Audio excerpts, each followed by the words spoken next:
The deal was no secret, according to a top military official on Guam. After a stubborn back and forth between the administration and senators, the island's media was invited to the Joint Region Marianas headquarters Thursday morning to discuss the controversial lease for Eagles Field. All this, discussions were going on and all that kind of stuff, and not once did any of the legislature pick up the phone and ask me to come talk to them or ask for a meeting or any of that kind of stuff.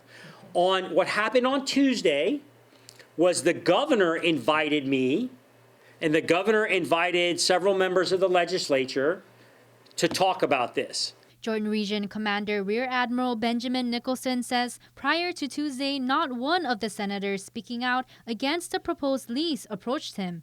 Nicholson denies claims that Eagles Field was ever excess land.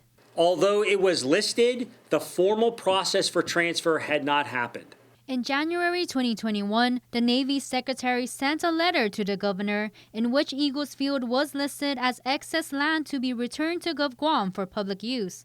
But Nicholson says that was prior to the military's missile defense engineers concluding that multiple sites are needed to protect the island from missile threats that could come from nations like China. At that time, there was a thought that it was just going to be, one location. When we realized it was multiple locations, at that point, we took all of the land that had been listed as excess but had not started the process for transfer, and we removed it from the excess list. He admits the lease will not cost Guam a single penny, but there are strings attached. The commander saying the new hospital must meet certain requirements such as having a helipad, enough bed capacity for a mass casualty event, medical specialists, and more. This was part of the negotiations that happened to ensure that now there's a hospital that can receive a larger number of patients.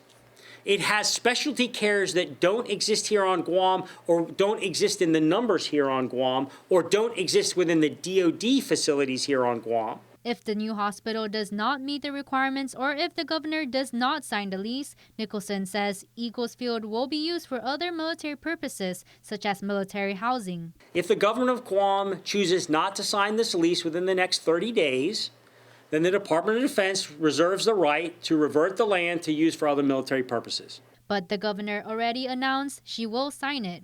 Matsuki Hirayama, KUAM News.